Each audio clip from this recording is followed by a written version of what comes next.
Hi, and thanks for joining us. I'm Mike. This is Paul, and I am from the Underdressed Club, apparently. Nice jacket, Paul. Thank you. I actually got it in Calgary, so I thought for the show it'd be appropriate because we are talking about a prominent conservative today. Yeah, from Calgary, nonetheless, or from the Exactly. Alberta area. In fact, today's show, and by the way, please subscribe, tell a friend about what we're doing, and visit us at tplmedia.ca and download the app if you'd like, where everything's updated as it happens. New shows every day. Today, talking about Pierre Poilievre getting on a plane and heading to Europe. Are we the only ones not in Europe, Mike? Yeah, apparently. Christ. That's true. We just did a show. We just did a show about Carney's boondoggle across India, Japan, Australia, Now going to Norway. So we seem to be the only ones that aren't touching down somewhere, but I promise you next year I'll take you to the reindeer races in Norway. Oh, we won't miss it, okay? that's on my bucket list. Yeah, mine too. This is interesting. Not very often does the leader of the opposition go on a world tour or even sort of leave the country as a representative of the country.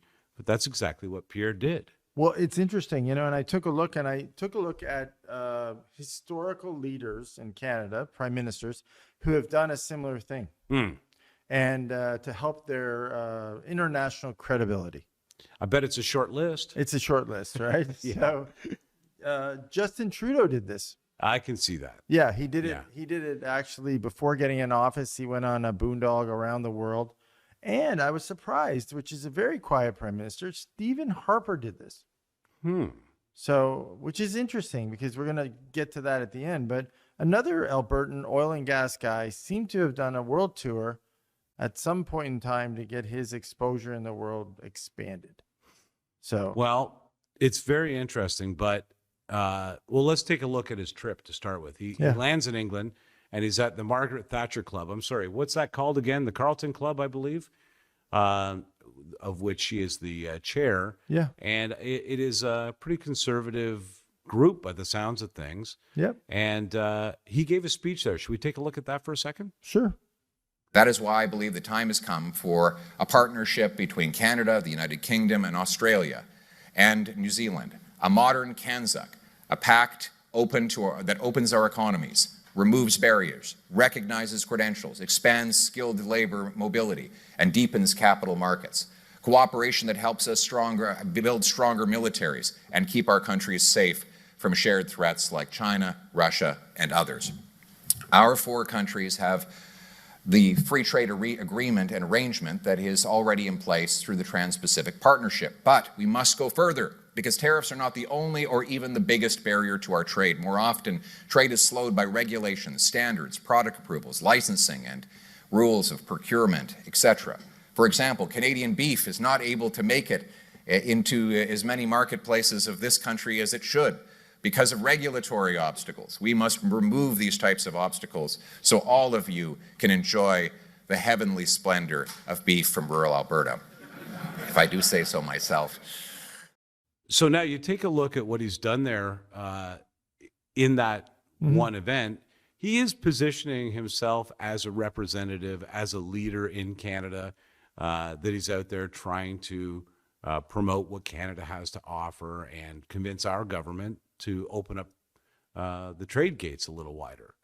Yeah. And I think, quite frankly, he's there to kiss the ring. Carney spends a lot of time in the UK. He actually has a home there. So I think he came in. I wouldn't be surprised. I have no idea if he actually even paid to be there.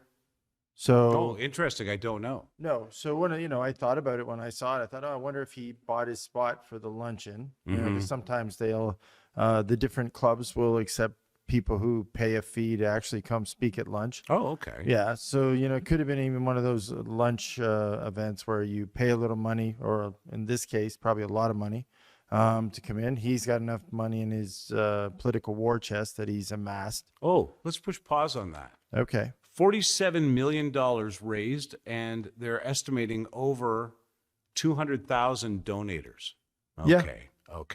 Yeah, they're big fundraisers, right? Yeah, they for Canada. They dwarf what the Liberal Party does. Oh, double what the Liberal Party does as far as fundraising. And still can't manage to anyway. Yeah. But yeah, you're right. He has the coffers in which to dig in and Yeah, and let's do get this. some profile, right? We'll go to the UK. We'll get ourselves into a luncheon. You know, you got some options. You can do a think tank, a policy conference, international networks, or just ideological alliances that you can figure out. So Yeah, he's networking. He's networking. So he goes in, he pops himself in.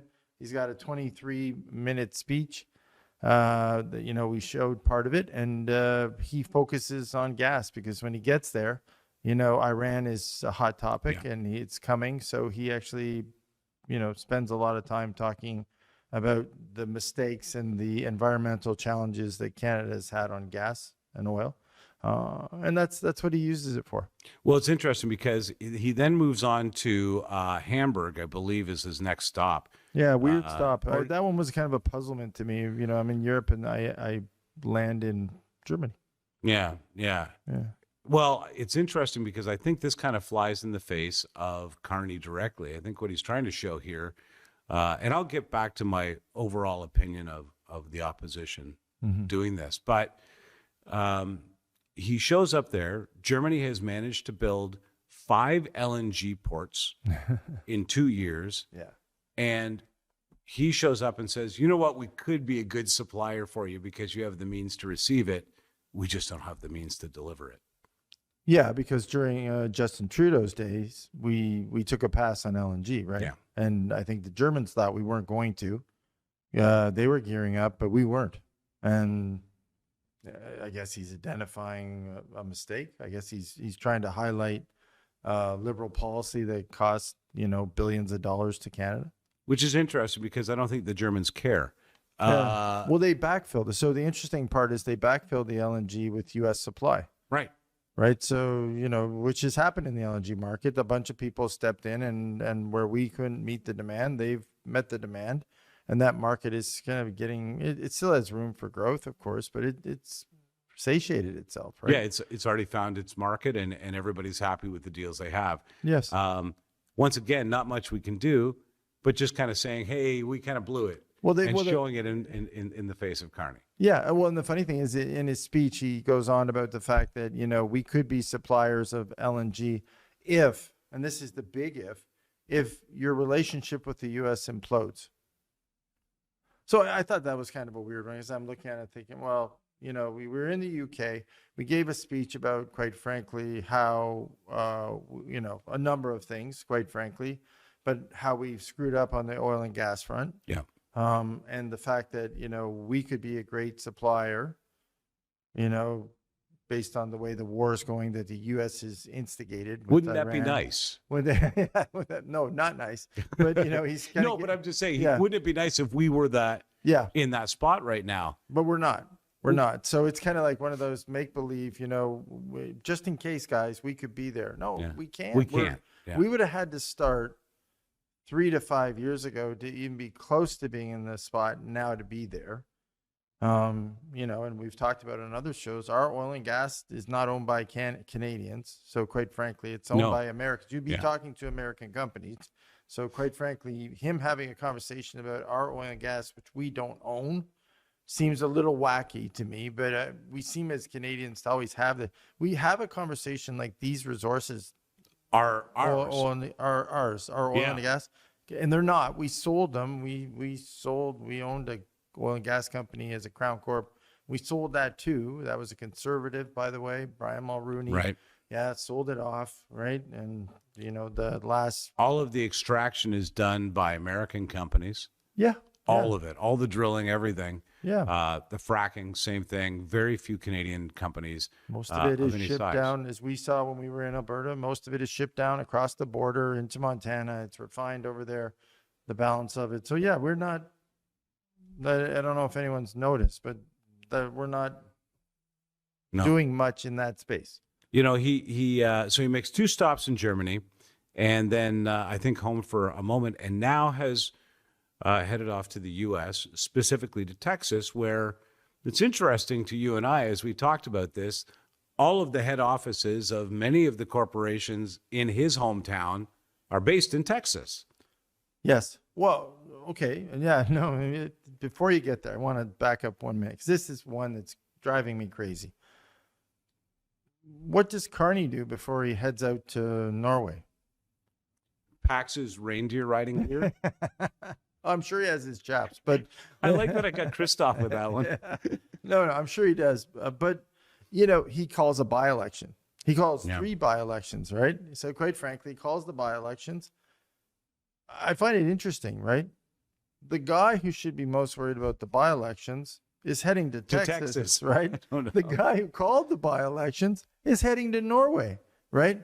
So who's on the ground? Well, doesn't that, let's pause for a minute and think through that. So let me repeat that. So if the audience didn't get it right, two main parties, right? Because, the NDP, the Nunavut young lady just crossed the floor and became a liberal. So let's discount the NDP. Yeah. So the 2 main parties, right? The ones that we talk about, that there's this head-to-head battle for to stop a majority, the leaders just left the country after calling it a by-election, right?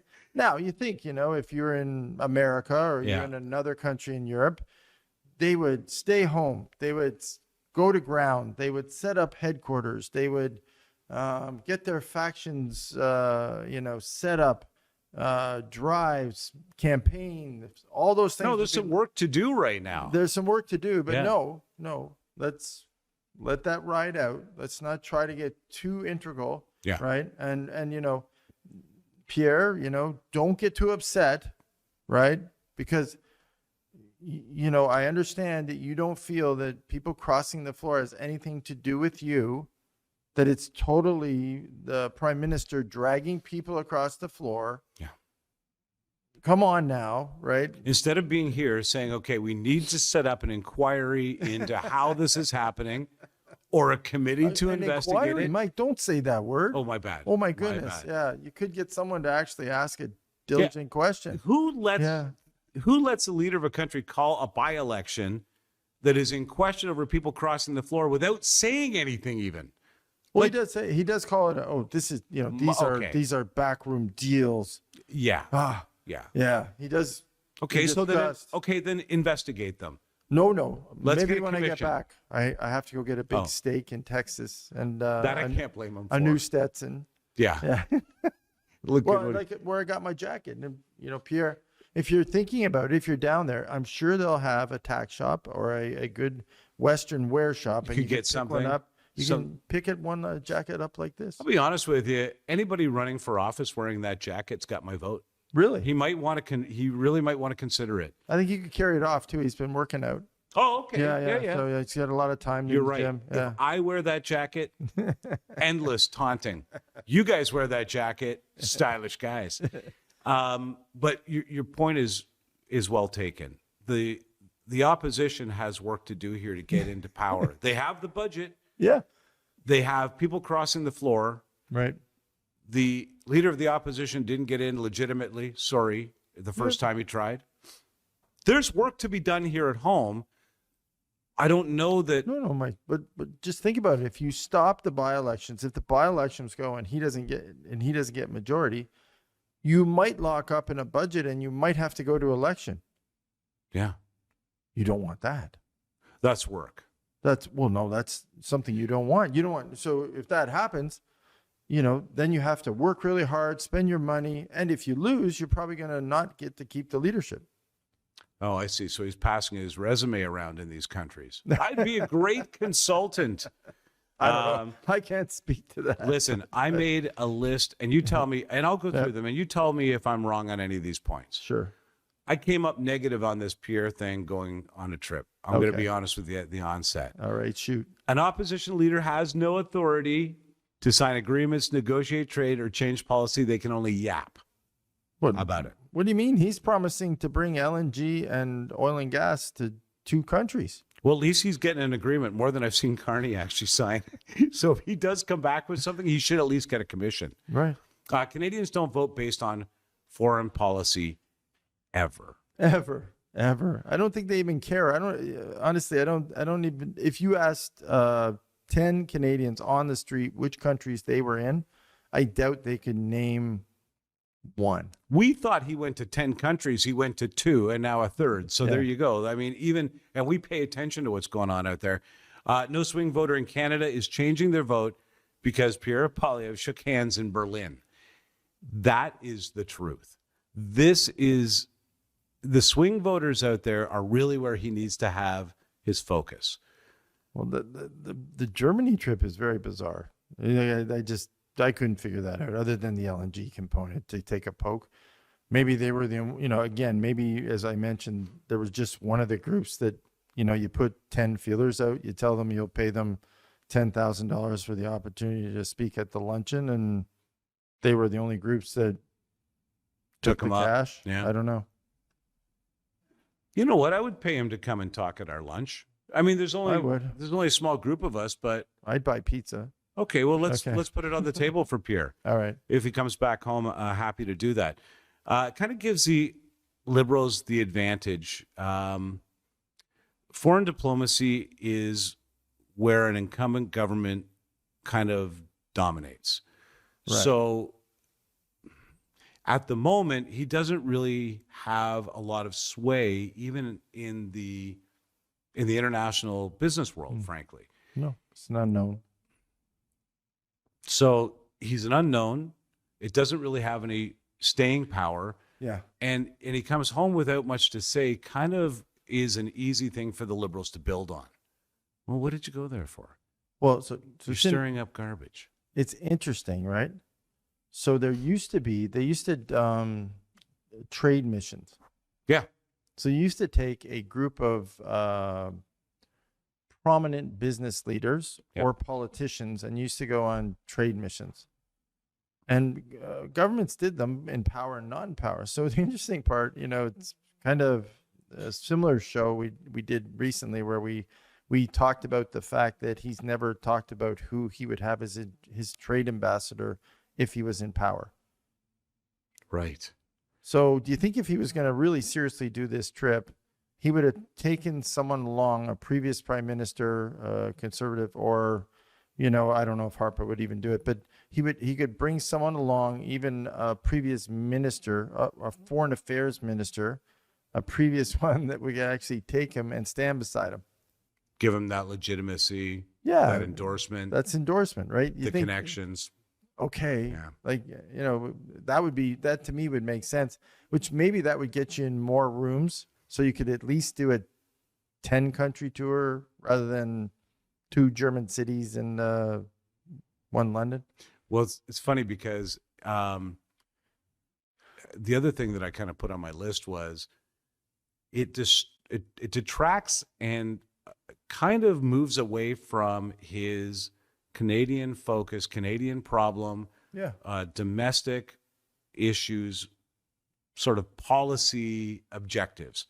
We always hear him talking about Canada first and what we're doing in Canada and the problems that the Prime Minister is making in Canada. We rarely hear Pierre Poilievre talk about international finance. We rarely hear him talk about the commodities that we're struggling with out there. Mm-hmm. We hear him talking about how the Prime Ministers and the Liberals are getting in the way of Canadians here at home. Right.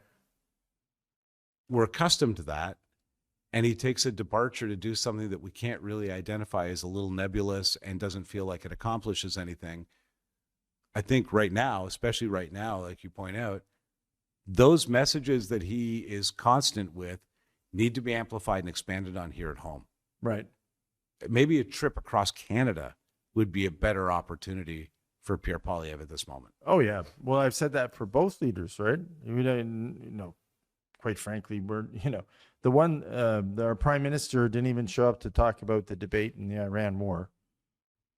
He was missing in action. Yeah. He was still traveling. And quite frankly, now Pierre has, done his duty in the House, and he's off going to Texas.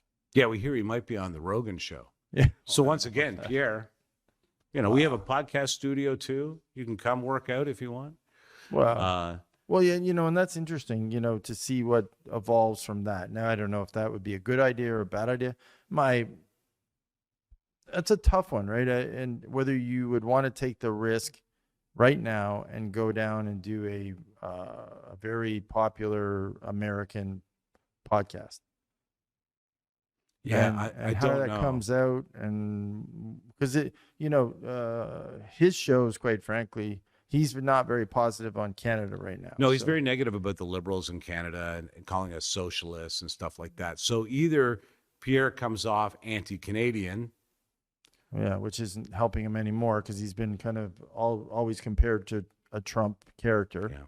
So how does that really help? I don't. Whoever's doing his PR, I think they have to really think through how you spin that.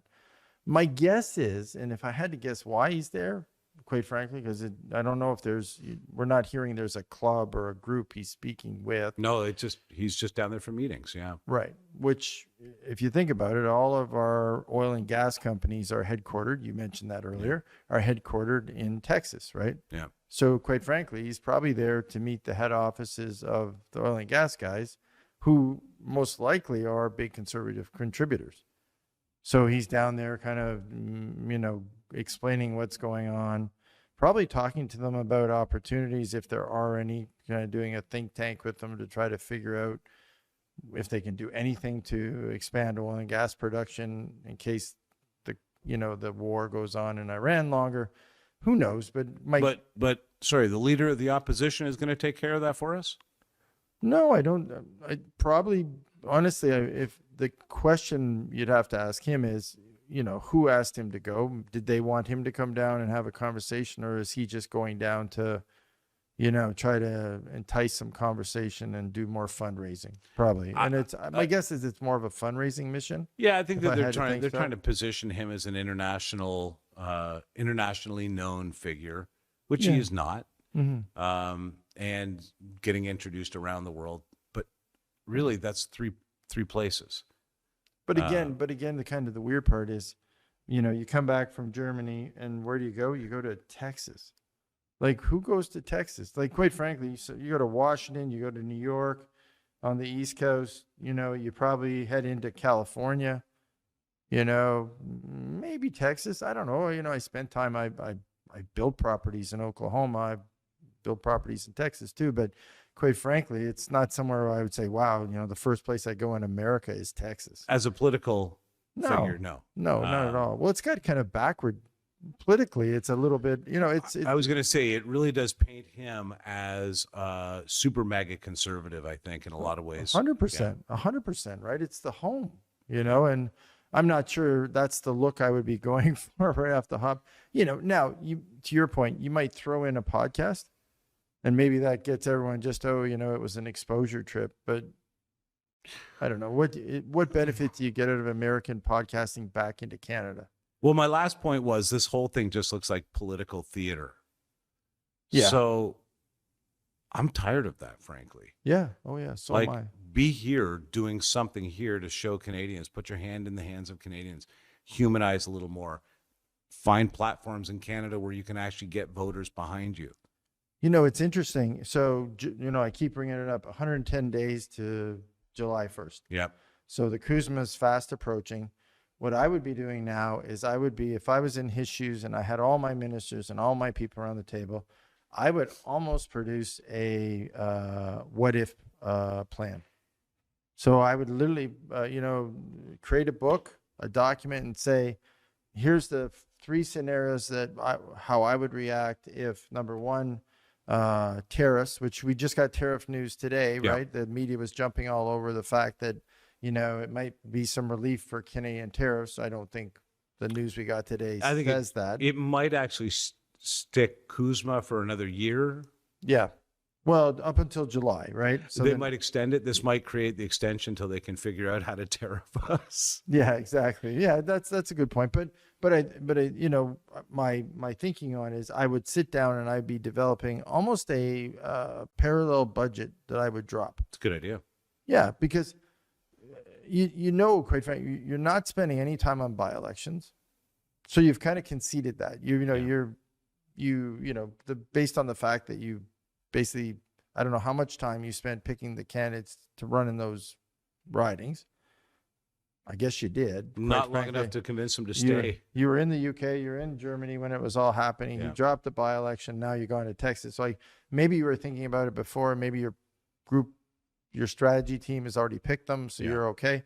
But you're not right now doing a lot to help them. So quite frankly, it is what it is, right? So you've kind of conceded whatever happens there. Right. It doesn't look, quite frankly, in Quebec or Ontario that you are in very good shape to win those. So, and they only need 2 more seats to get a majority. So maybe you've kind of chalked that one up, right? So now, if I'm interested, what I would be doing now is I'd be doing kind of a budget strategy paper of what I would do after July 1st if the world starts to unravel.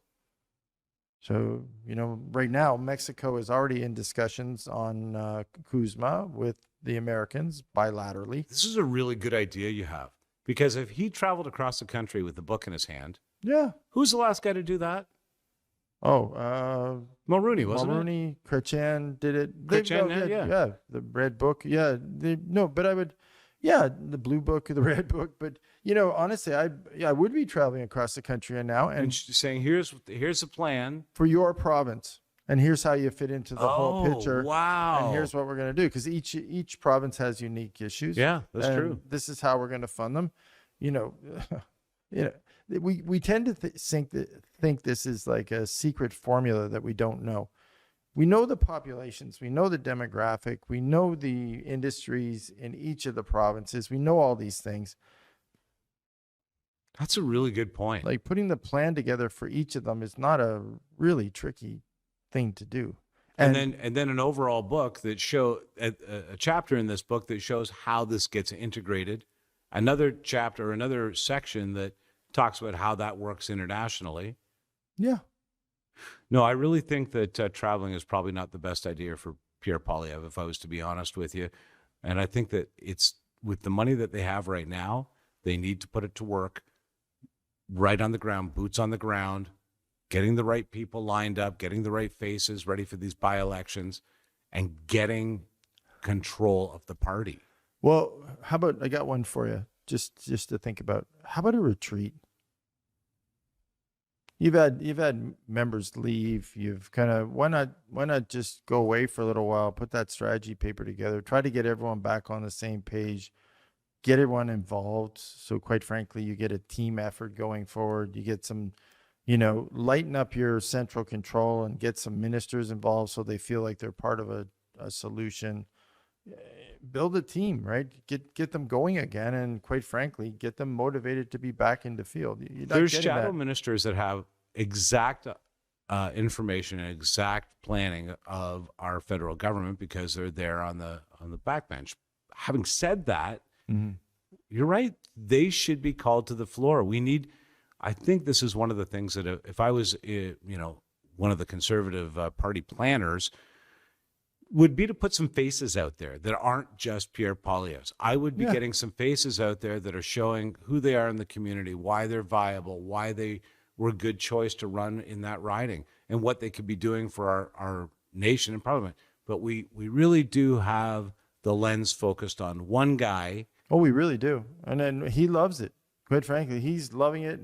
From when he ran last time during the election, he wants the blue sign with his name on it all over. Yeah. Right. So you never really knew who you were voting for locally. You never got to know them. You never built in sort of an adoration for that person in your community as a person you'd vote for. It's interesting, but in my riding, I missed somebody that I didn't even know was running.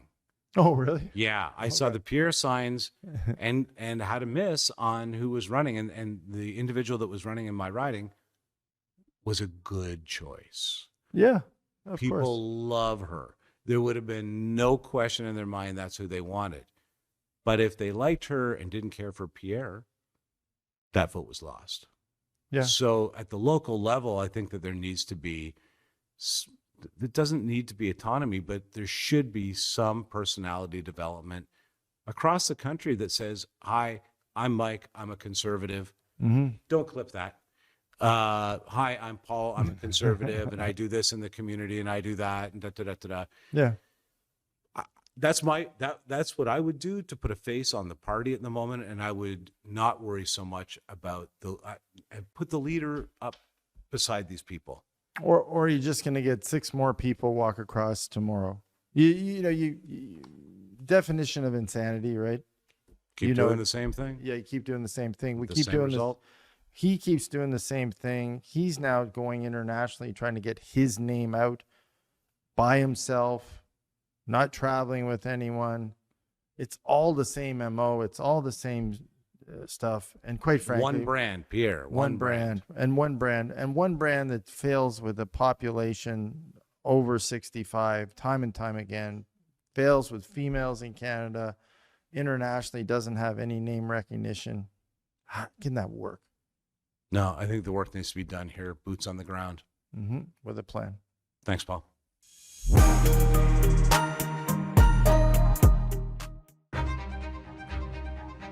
Patriotic means looking out for each other and fixing things together. True patriotism is being in the country you love, surrounded by people you love, and great weather. Being a patriot is being a part of your community and caring for it. It doesn't matter who you are or where you're from, patriotism is the one thing we all share. It's okay to be critical of government and still be a patriot. It's gratitude to your country. Of course I'm a patriot. I'm Canadian. It's my home. Well, actually, true patriot love is the mission.